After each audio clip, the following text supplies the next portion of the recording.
Good morning again, everybody. Old Big Jim coming at y'all from the Barlow Brigade down here in Mississippi. Don't know what kind of day it's going to be. Hadn't looked at the weather, hadn't looked at the TV, don't know anything about it. But that's a good thing. What I am somewhat relieved. If any of y'all have watched my prayer call video that I put out a while ago, I want to thank y'all for that. I want to thank y'all for all the prayers. If you have uplifted the people that I asked you to uplift, there has been an update. I got a message in one of the groups that I'm in from HT, Harold Terry. It's HTZDC up there in El Dorado, Arkansas. One of the people involved was his wife. He has chosen to keep everything about what Miss Michelle is going through close to the vest, and I understand that completely. Don't have a problem with it. It's what it is. It's what it is. It's what it is. But she is home and resting comfortably, from what I understand. That is a blessing. That goes to show you that our prayers were answered, and that's good. That's a good thing. Also, there was an update on Jim Dugan. He has gone through a little more information that he has gone through the whole process of a hospital visit, a small rehab visit, and he has been sent home to get his feet back under him and get him going to where he needs to be. So another blessing. Now, the last person that I asked y'all to for a prayer call was for Brother Lanny at Driver 38, and he's going in for surgery this morning. So if y'all don't mind, I'm gonna throw one up right here, right now. So y'all just hang with me. Our most gracious Heavenly Father, please know that today we come to you as sinners on this earth. Each and every one of us are just cherished to be in your salvation and in your guidance. I come to you now and pray that everyone involved in the surgery, the rehab, and the entire process of performing this needed surgery, because everything is in your hands, God. Everything. The technicians, the doctor's hands, everybody from the person that's going to help him in his room, in his rehab after the surgery. I want you to give and grace them all with the knowledge and the facts and the abilities that they need to make this a successful journey for Brother Lanny. Please, Your Honor, please help this. I hate to come here and beg for things like this, but Brother Lanny is a fine person, a great guy, a great member of our YouTube community, our Knife Tube community. So please, grace Brother Lanny with a wonderful surgery, get him through this, get him back on his feet, and get him back to being the kind of man that he is. I ask all of this in your name, Lord. Please help Brother Lanny. Amen.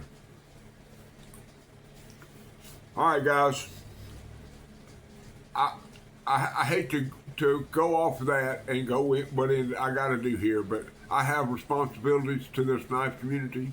I asked to be in the Rough Rider pass around box. I have it all laid out in front of me right here, and I'm going to go over it. I'm not a knife reviewer, but I do see things and know things about Rough Rider that I think will make this video. Y'all excuse me, man. I'm sorry. But I know things about Rough Riders, and I have a bunch of them. That's not a mystery. Am I a Rough Rider fan? Boy, absolutely. So there's no doubt about that. This pass around box was started by Brother Tobias Gibson at Knife Chats with Tobias. I can't say enough about him.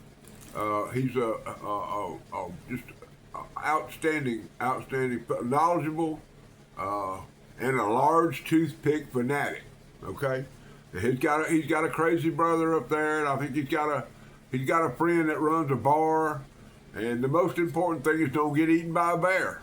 I mean, I don't know how to express that anymore. Milo just can't. Come on, brother. Come on, get on up here. Anyway, this box was sent to me by Brother Michael over at Rasputin's Castle. If you're not watching Brother Michael at Rasputin's Castle, y'all need to get over there and subscribe to this gentleman right now. Because every time he brings it, he's going to bring you something unique about a pattern, a knife, a manufacturer, a country, something. He's going to bring something interesting to you every time he drops a video. Okay, there are 5 knives. That's not a mystery. There's 5 knives in this box. The first one that we're going to talk about comes in this box right here, and it is a RR 2612. That's your standard. That's the standard Rough Rider box that's in production now. And this knife to me is not a mystery. It's a Barlow. Okay, this is a modern construction, bone-handled, stainless steel. I have one of these. I may or may not be changing the scales on it, but just a great Barlow. Little clip point blade on there, good half stop. Really no review I can give you. I have one, I've used it, I've toted it, I've carried it. So there's really nothing else I can say about that knife. Now the next knife here is a total mystery to me. I personally have no use for a knife like this. I feel sure that somebody out there, this is a tactical knife. I feel sure, well, let me say this. If I was a backpacker, if I went into the woods a lot, this knife would be something I would carry. Okay, I see the functionality, and I know what the knife is about, and I understand it. But look at this thing. This knife is 6 1/4 inches long. It's huge. I don't know what, I didn't weigh it, but it's got to weigh over a pound. Has a pocket clip. It's tip up carry. Hey baby, it's tip up carry. Got G10 handle. Probably I don't think it's aluminum, because this son of a gun is heavy. Okay, but it's a tactical knife. Okay, it's kind of slow coming out of the deal. But that's okay with a knife that big. But this thing is huge. Let me. This is a Schrade 165 full size Skinner. Okay, y'all see me? Hey, anyway, boy, look at that. It's the same size. It's got to be 11 to 12 inches long, open. Now you could baton with this, you could chop with this. This, there's a reason this knife is being made. Smoky Mountain Knife Works doesn't do stuff like this just because they want to. Okay, would I carry this? No. This is the Rough Rider 2644 tactical knife. Big boy, get her done. It's sharp. It is very sharp. It's got a flicker. It's assisted opening. It's got a, I don't know that I can. It's got a, see, you can do it with the thumb stud, but it's a well built knife. It's just a good.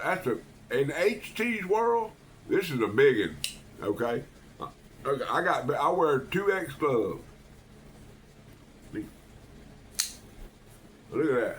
It sticks out 2 inches on that end and a good inch on this end. Okay? Big one. So there's your 2644, or Rough Rider 2644. Now, the next knife And this is really the only one that I have issues with. The next knife came in this bag right here, and it says, traveling knife, no box. Now, I don't know what happened to the box. I don't know where it went. I don't know if it started with the box or the box was left out when it went from the first 3 people that went. I just don't know. But I have opened this knife mainly because the pulls on this knife are 8, 8.5, or 9. Okay, now the 2 main, okay, let me go ahead and show it to y'all. This is a Rough Rider, it's the Congress, and here I am not prepared. This knife scares me. That's how bad the pulls are. I'm going to move this blade and probably won't be able to get it back, but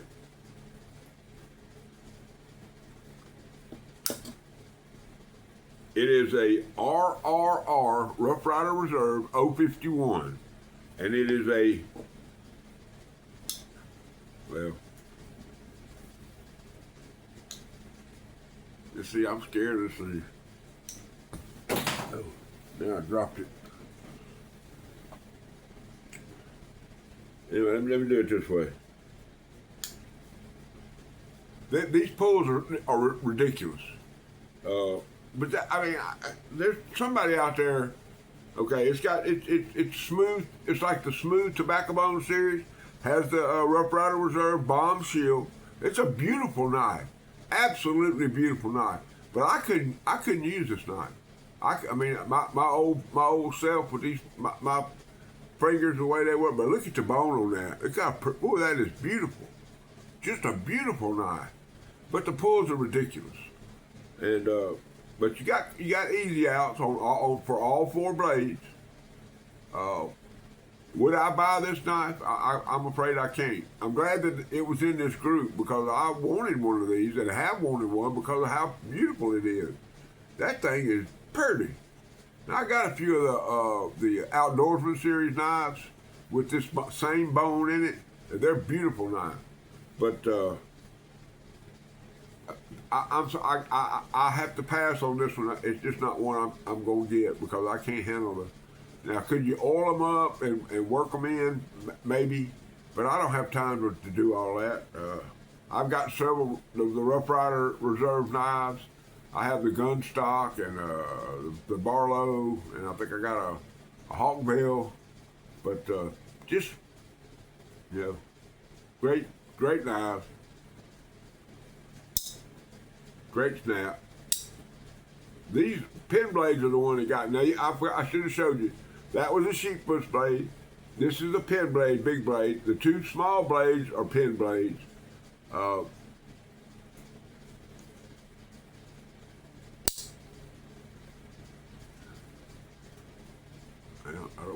don't want to hurt myself. Anyway, listen to this.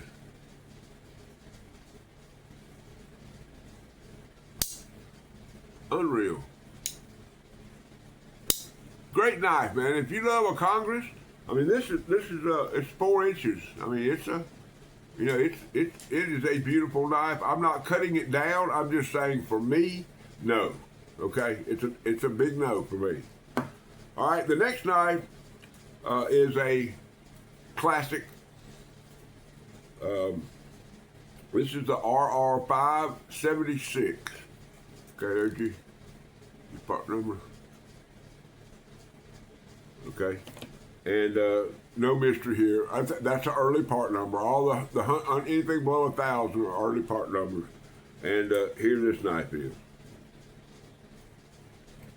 Okay, this knife goes by many names. Yachtsman knife, a sailor knife, a dock worker's knife, a rope knife, several names. Okay. But it was designed for the people that work with large rope. So rope knife is what I call it. And if that's right or wrong or indifferent, I don't know. But that's what I call it. Okay. Got the anchor shield on it.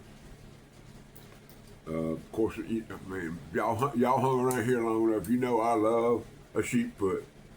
This thing is stunning. Got your 440 stainless steel on the back of it. Got your Rough Rider, the back-to-back R And I don't know if this is an I or I can't.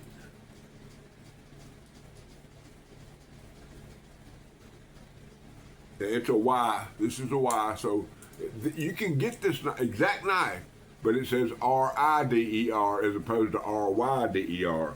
And I'm pretty sure this is a Y. Yeah, R-Y-D-E-R. Okay, but there's your the only blade. Okay, and it's got a nail nick, but it's an easy pull. I mean, you just grab that blade and get it open.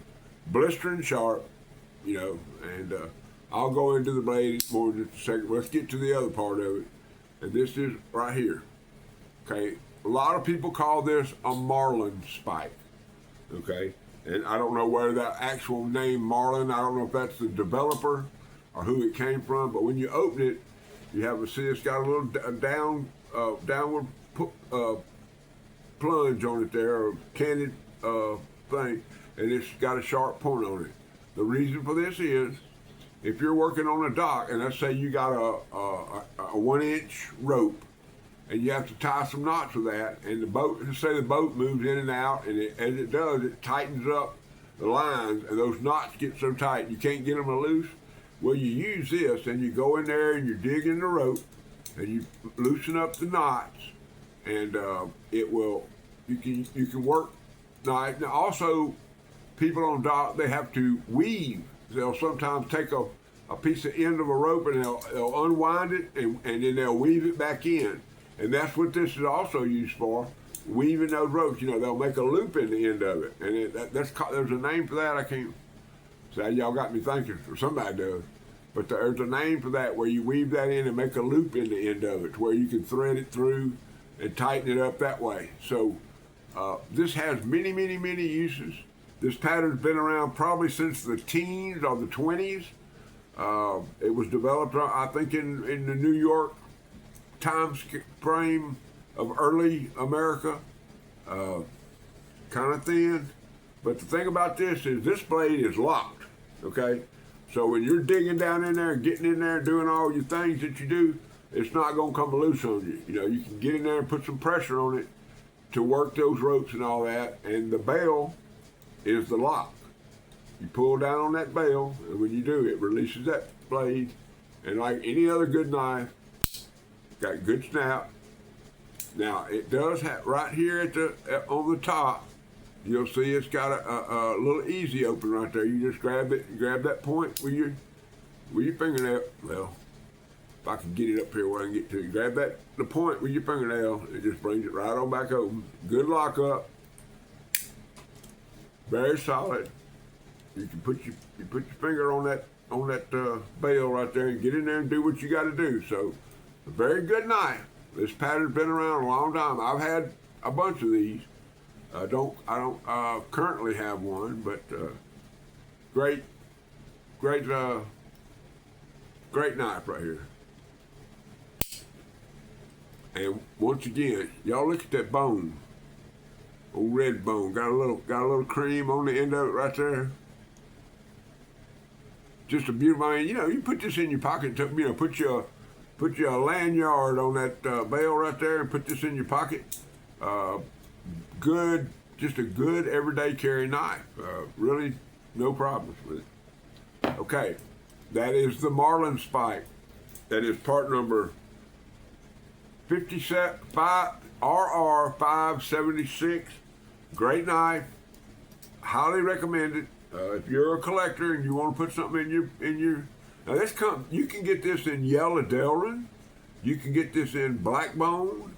I think they have one in the coal miner series. Now, I don't know if it's still in production, but just a great knife, guys. I highly, if you're a collector and you want something like this, I highly recommend you get this knife. Okay, the last knife, and the one that has intrigued me the most, and the one that I've carried the most over the last couple of days, comes in this box right here. Now, this is where I get a little weird. Look at this box. It's got a winder. See that winder on it? I've never seen a Rough Rider before. Seen a Rough Rider with a window on it right there. Okay, and it says Brown G10, everyday carry knife and gear. And the part the part number right here is 2719. RR 2719. Okay, has your information barcode there on the back. I say I've never seen a box like this, so kind of surprised me when I saw this. But this knife comes in at a little less than 4 inches, and it's a beautiful knife, and I enjoyed carrying it. Okay, it's a modern. Okay, the only deployment is it's with the flipper. Okay, I haven't done anything to it. It's a tip up, right side carry, which I prefer because when you put it in the pocket clip down in your pocket, the blade runs against the seam of your pants. So if the knife does open, you're not gonna, a tip up left hand, you can stick your hand in your pocket and the knife be open and cut yourself. Okay, so the way I deploy it is with the flipper. Now it's a bar lock or a cross lock or whatever they call it. But like I say, I haven't done anything to it. I think if you adjusted it just a little bit, that you could get. See, it closes down there kind of slow. But I believe you could get proper flopsation if you worked on this knife a little bit. I'm not going to mess with it because there's 8 or 9 more guys that's going to check this knife out after I do, and I want to make sure that they get this is the way it came from, the way I got it. Is all I can do. If it was mine, I would oil it up. I would get out my torque screw set. I would adjust that screw just a little bit, not much, just a little bit, just enough to get it to where the flopsation is proper. Because you could open this knife. Let me see. I haven't tried it. I'm gonna pull it back here. Well, yeah, it will open with the. I hadn't even tried it, but I think after you got it adjusted, it would open properly with the bar lock. Just like I hate to say it, but it's like the Ozark Trail. Now this is not a cheap date. These I think these are like $24.95 list price. Mainly because, and I'm gonna show you. I'm gonna try to show you. Right there, by the part number, you can just barely see it right there. It says D2. So compared to a Kershaw or some of those kind of knives with a D2 steel, I think that this would be a wonderful choice if you were to go to SMKW, who, by the way, has sponsored this entire thing. Let me go ahead. Let me get ready for that. Anyway, wonderful knife, very lightweight. If this thing weighs 4 ounces, I'll be surprised. Very, very sharp, very cut, very slicey. So I personally believe that if you want, or you're into modern knives and you want to try one of the Rough Rider moderns, that would be the way to go. Now then, I'm going to wrap this up now on the Rough Rider modern. That's the last knife. That's all 5 of them. In my opinion, they're all good, with the exception of this big knife. I personally don't see a place anywhere in my collection, my carry, but there is a purpose for the knife, or SMKW wouldn't put it out there. Now then, next step is I'm going to close this video. We're at 24 minutes. I'm going to close this video out by thanking Tobias Gibson. Thank you, Brother Tobias. I cannot wait to get the second box, which, that'll come around probably 8 or 10 months from now before I get the next box. But when it comes around, I will try to do everything I can to give a proper review of those knives and get it, get in there where I fit in there. Second, I want to thank Brother Michael at Rasputin's Castle. He sent me a wonderful gift, a wonderful bag, a little stuff, some paracord, a pocket knife. Woo! Y'all look at my everyday carry, my what you toting I did this morning. It's in there. It was a cerebral fracture. Ooh. Anyway, Brother Mike, you the man. I truly hope that at Ellaville that me and you get a chance to sit down, because I'd love to pick your brain, man. I'd love to get in there with you and talk about pocket knife. I bet if me and you and Brother Rex sat down and have a cup of coffee, there'd be smoke coming from that table. People wouldn't know what to think about it. Anyway, last but not least, I want to thank everybody that is involved with Smoky Mountain Knife Works. Okay, y'all, I buy knives from y'all. Y'all are a stand-up organization. I know everybody takes smoke about the Rough Rider line and this now, because I do. I constantly hear it, but that's okay. I don't care.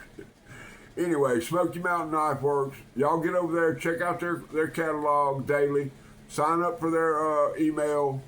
They'll notify you every day of things that come on there. Everything from their 15, like this knife right here on Smoky. If it's still, I don't think it's available.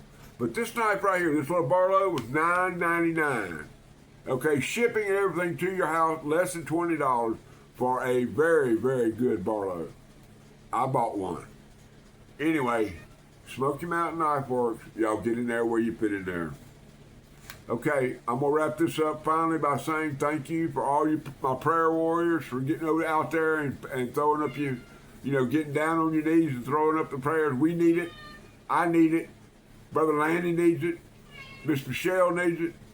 All of us need it. Thank you very much. I'm going to close this up by saying to each and every one of y'all that you need to keep a Band-Aid handy. And where is it? Where is it? There it is. I want all y'all to know that carrying a pocket knife is important. It's part of the dapper dress code. Carry a good knife. I say carry a sharp knife. So rule number 9.